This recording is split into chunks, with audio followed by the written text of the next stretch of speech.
Act 4, Scene 1. Friar Lawrence's cell. Enter Friar Lawrence and Paris. Friar. On Thursday, sir. The time is very short. Paris. My father Capulet will have it so, and I am nothing slow to slack his haste. Friar. You say you do not know the lady's mind. Uneven is the course. I like it not. Paris. Immoderately she weeps for Tybalt's death, and therefore have I little talked of love, for Venus smiles not in a house of tears. Now, sir, her father counts it dangerous that she do give her sorrow so much sway, and in his wisdom hastes our marriage, to stop the inundation of her tears, which, too much minded by herself alone, may be put from her by society. Now do you know the reason of this haste? Friar. Aside. I would I knew not why it should be slowed. Look, sir, here comes the lady toward my cell. Enter Juliet. Paris. Happily met, my lady and my wife. Juliet. That may be, sir, when I may be a wife. Paris. That may be, must be, love, on Thursday next. Juliet. What must be, shall be. Friar. That's a certain text. Paris. Come you to make confession to this father? Juliet. To answer that, I should confess to you. Paris.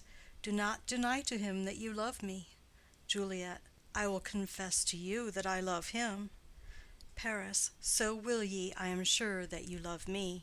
Juliet. If I do so, it will be of more price, being spoke behind your back than to your face. Paris. Poor soul, thy face is much abused with tears. Juliet. The tears have got small victory by that, for it was bad enough before their spite. Paris. Thou wrong'st it more than tears with that report. Juliet. That is no slander, sir, which is a truth, and what I spake it to my face. Paris. Thy face is mine, and thou hast slandered it. Juliet. It may be so, for it is not mine own. Are you at leisure, holy father, now, or shall I come to you at evening mass? Friar. My leisure serves me, pensive daughter, now. My lord, we must entreat the time alone. Paris. God shield I should disturb devotion. Juliet. On Thursday early will I rouse you. Till then, adieu, and keep this holy kiss. Exit. Juliet. Oh, shut the door, and when thou hast done so, come weep with me, past hope, past cure, past help. Friar. Ah, Juliet, I already know thy grief. It strains me past the compass of my wits. I hear thou must, and nothing may prorogue it, on Thursday next be married to this county. Juliet. Tell me not, friar, that thou hearest of this, unless thou tell me how I may prevent it. If in thy wisdom thou canst give no help, do thou but call my resolution wise, and with this knife I'll help it presently. God joined my heart and Romeo's, thou our hands, and ere this hand by thee to Romeo's sealed shall be the label to another deed, or my true heart with treacherous revolt turn to another, this shall slay them both. Therefore, out of thy long experienced time, give me some present counsel, or behold, twixt my extremes and me this bloody knife shall play the empire, arbitrating that which the commission of thy years and art could to no issue of true honor bring. Be not so long to speak. I long to die, if what thou speakest speak not of remedy. Friar. Hold, daughter, I do spy a kind of hope, which craves as desperate an execution as that is desperate which we would prevent. If, rather than to marry County Paris, thou hast the strength of will to slay thyself, then it is likely thou wilt undertake a thing like death, to chide away this shame, that copst with death himself to scape from it. And if thou darest, I'll give thee remedy. Juliet. Oh, bid me leap rather than marry Paris from off the battlements of yonder tower, or walk in thievish ways, or bid me lurk where serpents are, chain me with roaring bears, or shut me nightly in a charnel house, or covered quite with dead men's rattling bones, with reeky shanks and yellow chapless skulls, or bid me go into a new-made grave, and hide me with a dead man in his shroud, things that to hear them told have made me tremble, and I will do it without fear or doubt, to live an unstained wife to my sweet love. Friar. Hold then. Go home, be merry, give consent to marry Paris. Wednesday is tomorrow. Tomorrow night look that thou lie alone. Let not thy nurse lie with thee in thy chamber. Take thou this vial, being then in bed, and this distilled liquor drink thou off, when presently through all thy veins shall run a cold and drowsy humor, for no pulse shall keep his native progress, but surcease. No warmth, no breath shall testify thou livest. The roses in thy lips and cheeks shall fade to paly ashes. Thy eyes' windows fall like death when he shuts up the day of life. Each part deprived of supple government shall, stiff and stark and cold, appear like death. And in this borrowed likeness of shrunk death thou shalt continue 42 hours, and then awake as from a pleasant sleep. Now, when the bridegroom in the morning comes to rouse thee from thy bed, there art thou dead. Then, as the manner of our country is, in thy best robes, uncovered, on the bier, thou shalt be borne to that same ancient vault, where all the kindred of the Capulets lie. In the meantime, against thou shalt awake, shall Romeo by my letters know our drift, and hither shall he come, and he and I will watch thy waking, and that very night shall Romeo bear thee hence to Mantua, and this shall free thee from this present shame, if no inconstant toy nor womanish fear abate thy valor in the acting it. Juliet, give me, give me! Oh, tell not me of fear! Friar, hold, get you gone. Be strong and prosperous in this resolve. I'll send a friar with speed to Mantua with my letters to thy lord. Juliet, love give me strength, and strength shall help afford. Farewell, dear father. Exit. End of Scene 1. Scene 2. Hall in Capulet's house. Enter Capulet, Lady Capulet, nurse, and servants. Capulet. So many guests invite as here are writ. Exit first servant. Sirrah, go hire me 20 cunning cooks. Second servant. You shall have none ill, sir, for I'll try if they can lick their fingers. Capulet. How canst thou try them so? Second servant. Marry, sir, 'tis an ill cook that cannot lick his own fingers. Therefore he that cannot lick his fingers goes not with me. Capulet. Go, be gone. Exit second servant. We shall be much unfurnished for this time. What, is my daughter gone to Friar Lawrence? Nurse. Ay, forsooth. Capulet. Well, be may chance to do some good on her. A peevish, self-willed harlotry it is. Nurse. See where she comes from shrift with merry look. Enter Juliet. Capulet. How now, my headstrong? Where have you been gadding? Juliet. Where I have learned me to repent the sin of disobedient opposition to you and your behests, and am enjoined by holy Lawrence to fall prostrate here, to beg your pardon. Pardon, I beseech you. Henceforward I am ever ruled by you. Capulet. Send for the county. Go tell him of this. I'll have this knot knit up tomorrow morning. Juliet. I met the youthful lord at Lawrence's cell, and gave him what becomed love I might, not stepping o'er the bounds of modesty. Capulet. Why, I am glad on't. This is well. Stand up. This is as it should be. Let me see the county. Ay, marry, go, I say, and fetch him hither. Now, afore God, this revered holy friar, all our whole city is much bound to him.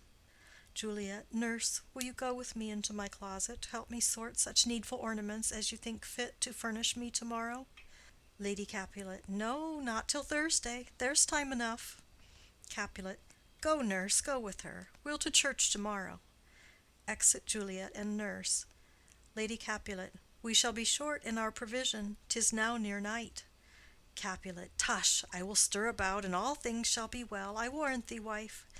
Go thou to Juliet. Help to deck up her. I'll not to bed to-night. Let me alone. I'll play the housewife for this once.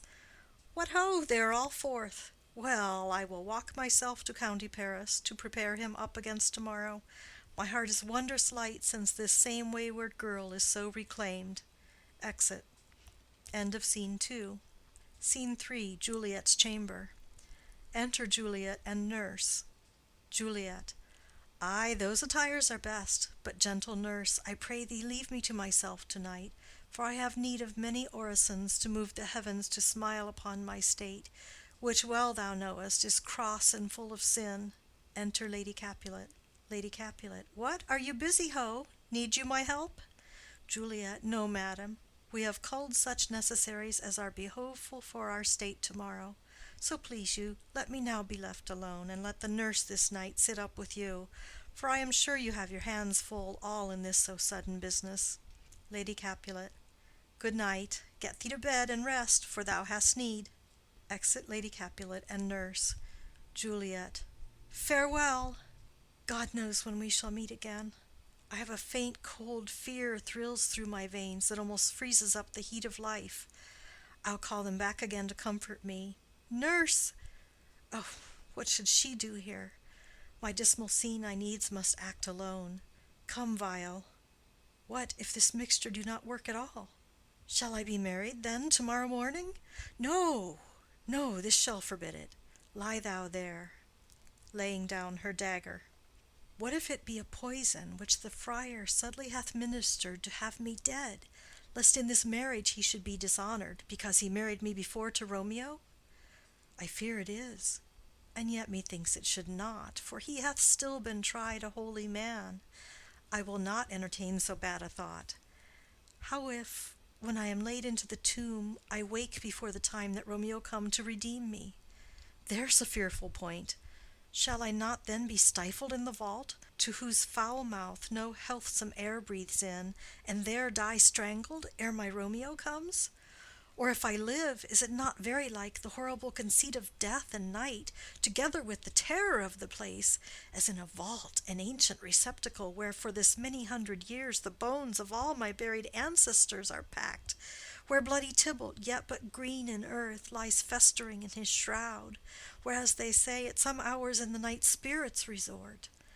Alack, alack, is it not like that I, so early waking, what with loathsome smells and shrieks like mandrakes torn out of the earth, that living mortals, hearing them, run mad?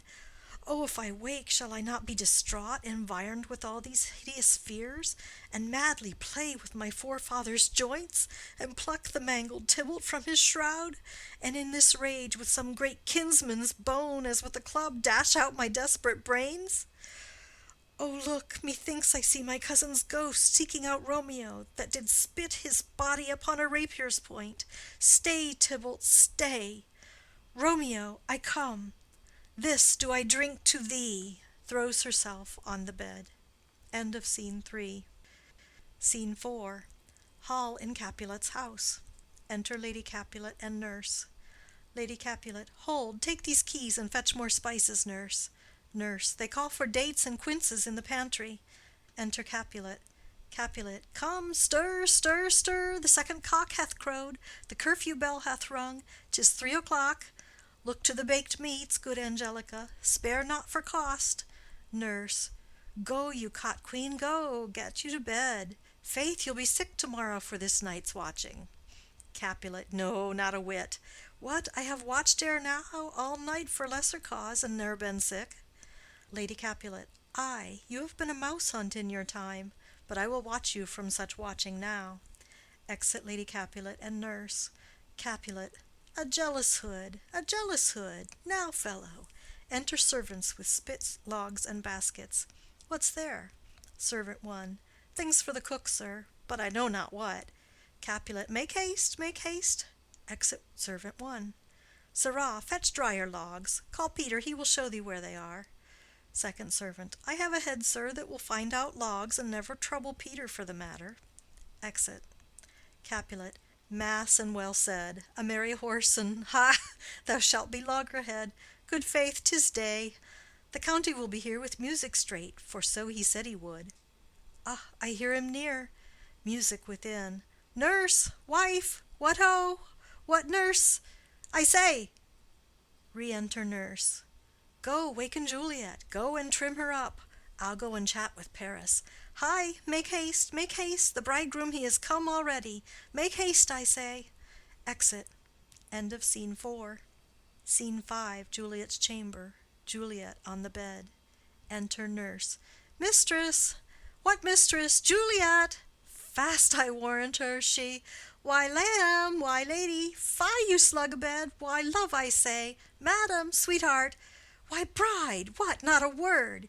You take your pennyworths now, sleep for a week, for the next night I warrant the county Paris hath set up his rest, that you shall rest but little. God forgive me! Mary and amen, how sound is she asleep! I must needs wake her. Madam, madam, madam, I let the county take you in your bed. He'll fright you up, in faith, will it not be? What, dressed and in your clothes, and down again? I must needs wake you. Lady, lady, lady! Alas, alas, help, help, my lady's dead! Oh, well a day that ever I was born! Some aquavitae, ho! My lord, my lady! Enter Lady Capulet. Lady Capulet, what noise is here? Nurse, oh, lamentable day! Lady Capulet, what is the matter? Nurse, look, look, oh, heavy day! Lady Capulet, oh me, my child, my only life! Revive, look up, or I will die with thee! Help, help, call help! Enter Capulet. Capulet, for shame, bring Juliet forth, her lord is come. Nurse, she's dead, deceased, she's dead, alack the day! Lady Capulet, alack the day, she's dead, she's dead, she's dead! Capulet, ha! Let me see her. Out, alas! She's cold. Her blood is settled, and her joints are stiff. Life and these lips have long been separated. Death lies on her like an untimely frost upon the sweetest flower of all the field. Accursed time! Unfortunate old man! Nurse, oh, lamentable day! Lady Capulet, oh, woeful time! Capulet, death that hath taken her hence to make me wail ties up my tongue and will not let me speak. Enter Friar Lawrence and Paris with musicians. Friar, come, is the bride ready to go to church? Capulet, ready to go, but never to return. O son, the night before thy wedding day hath death lain with thy bride. There she lies, flower as she was, deflowered by him. Death is my son-in-law, death is my heir. My daughter he hath wedded. I will die and leave him all, life, living, all is death's. Paris, have I thought long to see this morning's face, and doth it give me such a sight as this? Lady Capulet, accursed, unhappy, wretched, hateful day, most miserable hour that e'er time saw in lasting labor of his pilgrimage. But one poor and loving child, and one thing to rejoice and solace in, and cruel death hath catched it from my sight. Nurse, oh woe, oh woeful, woeful, woeful day! Most lamentable day, most woeful day that ever I did yet behold. O day, O day, O day, O hateful day! Never was seen so black a day as this. O woeful day, O woeful day!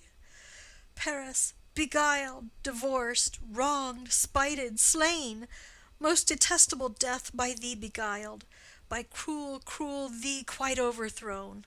O love, O life, not life, but love in death! Capulet, despised, distressed, hated, martyred, killed, uncomfortable time, why camest thou now to murder our solemnity?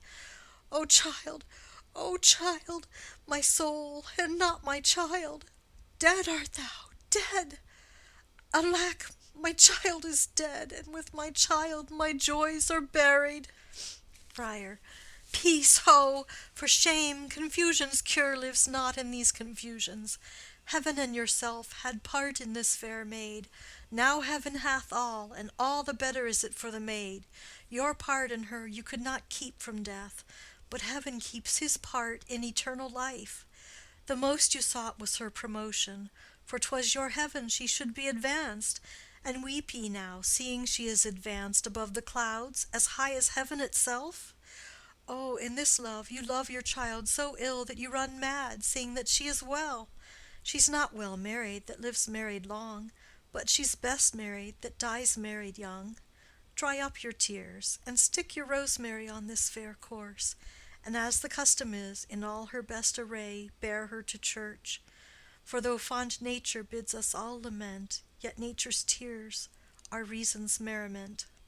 Capulet, All things that we ordained festival turn from their office to black funeral, our instruments to melancholy bells, our wedding cheer to a sad burial feast, our solemn hymns to sullen dirges change, our bridal flowers serve for a buried corse, and all things change them to the contrary.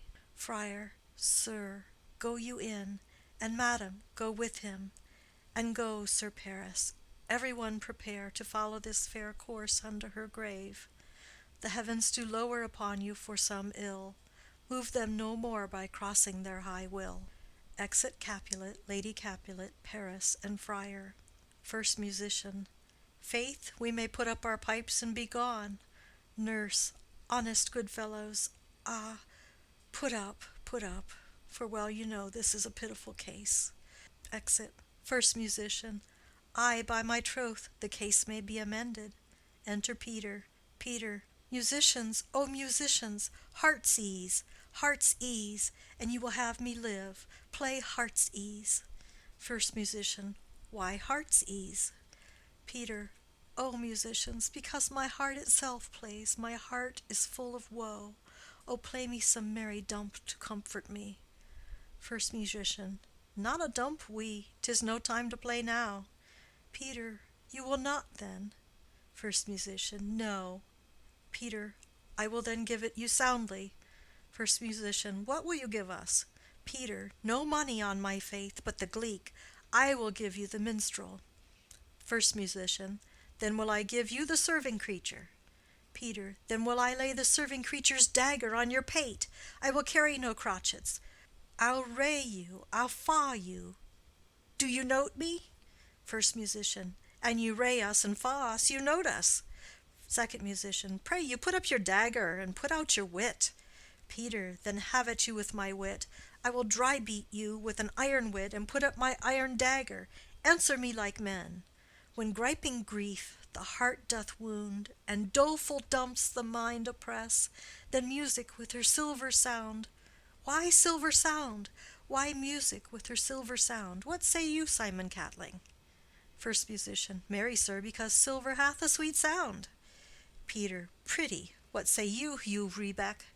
Second Musician. I say silver sound, because musicians sound for silver. Peter. Pretty too. What say you, James Soundpost? Third Musician. Faith, I know not what to say.